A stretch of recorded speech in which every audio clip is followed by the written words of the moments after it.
About 2 or 3 weeks ago, Hamas terrorists they attacked Israel and they killed about 1,500 people and abducted about 250 people. In retaliation, Israel attacked Gaza and they have killed, I think, more than 10,000 people, 10,000 Palestinians, most of them civilians so far.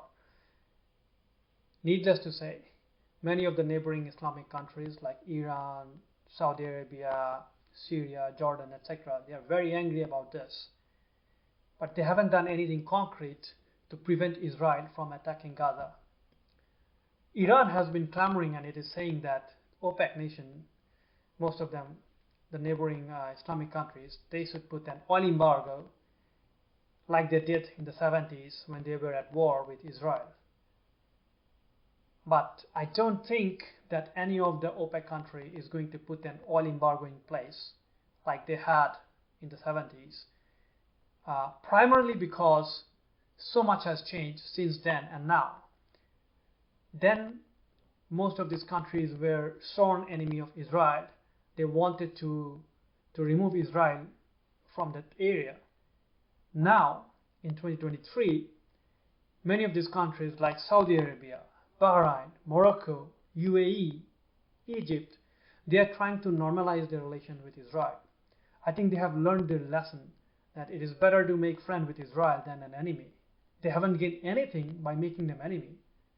So I think now in 2023, they're trying to better their relation, build diplomatic relations, give recognition to Israel, and all of this under Abrahamic Accord, which I think as near as I think a few weeks ago, before Hamas attacked Israel, Saudi Arabia was going to sign a treaty with Israel under this accord. But all of that has now been put on backbencher, and I think this is a temporary setback. And these countries like Bahrain, UAE, Saudi Arabia, they are still going to have a better relation. Maybe not right now, but in 6 months' time, or maybe in a year's time, or sometime in the near future. So I don't think, because Iran is asking them to put an oil embargo, these countries are going to agree to it. And that embargo can happen in a scenario when there's like a world war because of this Israel-Hamas war.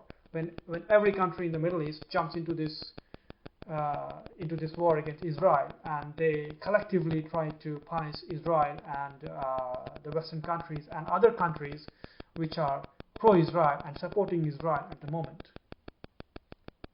So firstly, I think this embargo is not going to happen. And even if it happens, then what will be the impact on the oil price? I think there will be some impact for sure, but what will be the severity of the impact? That is a question mark in my mind. And that question mark is because obviously there will be a supply disruption, but then what about the demand? There are very conflicting opinion about the level of demand in near term.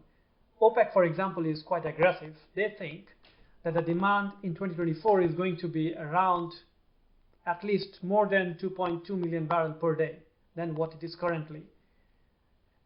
IEA, International Energy Agency, on the other hand, thinks that the demand is not going to be that robust and it will be subdued somewhere around 700 to 800,000 barrels per day. So you have quite optimistic and pessimistic view on the demand. So whether the embargo will have a very severe effect on the price, like the World Bank is predicting, they are saying that the oil price may jump to $150 per barrel, or they are saying in the range is $115 to $150 per barrel. Currently, the oil price is $84 to $85 per barrel. I think there will be a jump in the price, but not up to $150 per barrel. That would be very, very severe. And even if that happened, it would be only probably for few weeks or few months, and then it will drop down.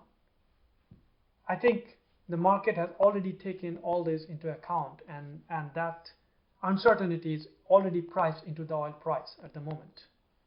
So that is my take on the impact of the oil price because of this Israel-Hamas war.